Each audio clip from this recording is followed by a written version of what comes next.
Greetings everyone, this is Gribardson with Mid-South Gaming, MSG.com, and I'm here today to do a review of the Plastic Soldier Company's German Tiger 1 tank.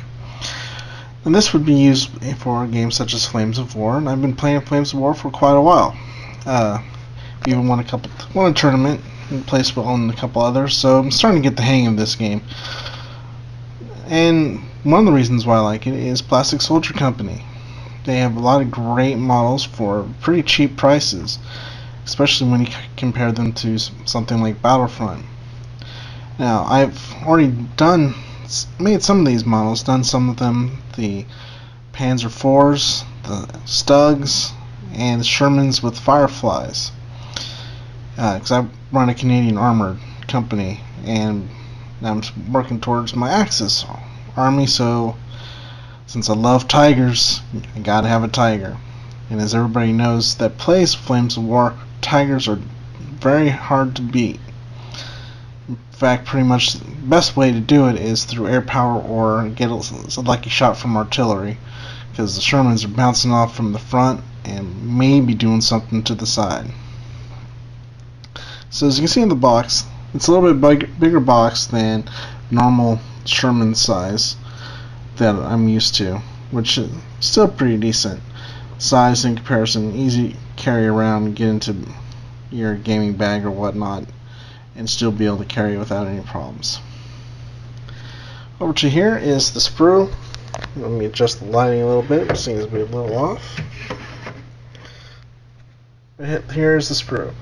As normal for Plastic Soldier Company, we have multiple variants available. It's not just one version of the Tiger. We have the 1942 version, 1943, and then the late version where you basically get a little extra bits and pieces for like Scherzen or just stuff to make the tank look a little cooler, I think.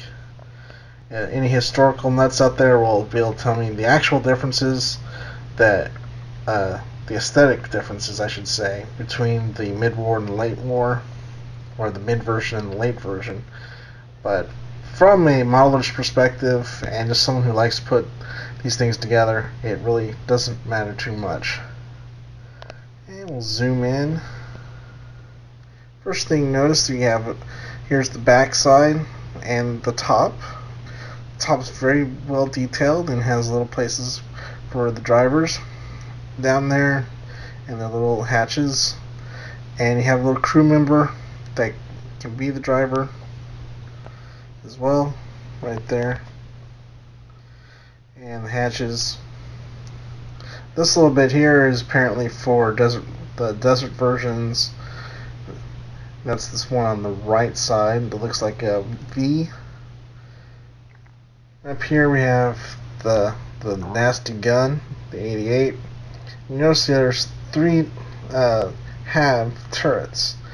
Now that's because, as I said, this has both the 1942 version, 43, and late war versions going on, and so depending on what version, that's which halves of the turret that you're going to use. I also have two different types of mantlets. Same reason. Also another crew commander. This looks like the commander. So we'll scroll on over this way. Again, we have two turret tops, depending on which version we want to do. And we have the basics of the tracks, and we have different wheels. This wheels on the left side is for the late war version, and they're a little bit different from the mid and early, which are these right here.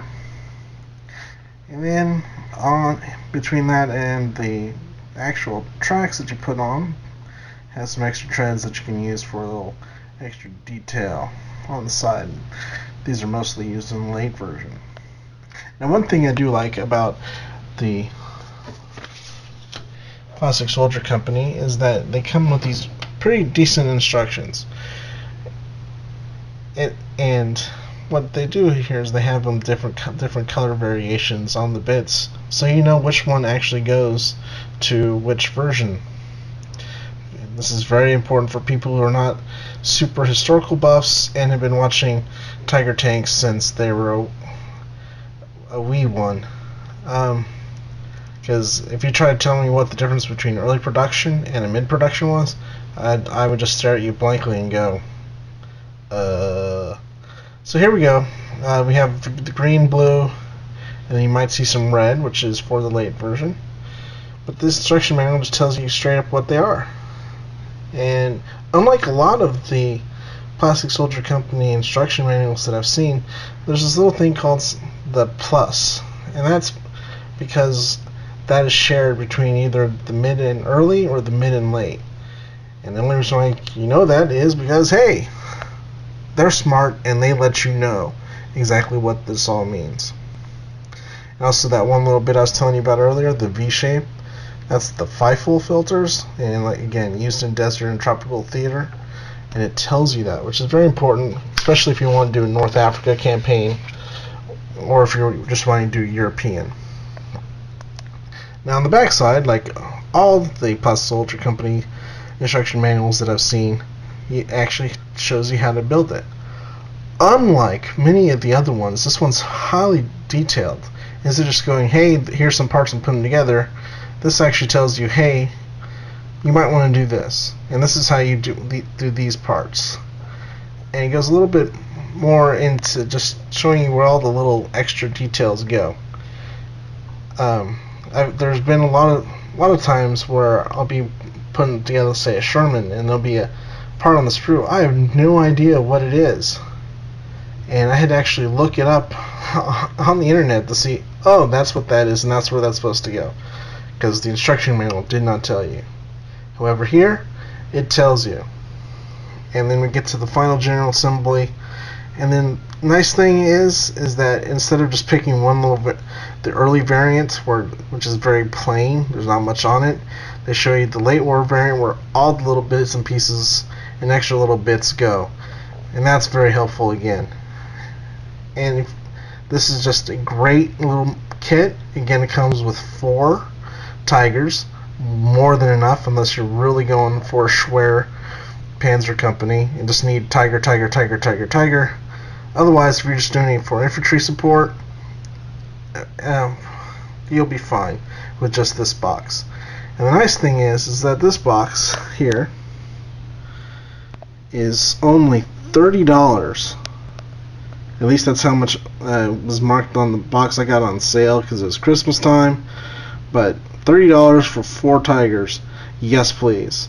When you compare it to Battlefront's prices, where the Tiger March, granted you get 5 Tigers in that and the dice, but that's $80 compared to $30.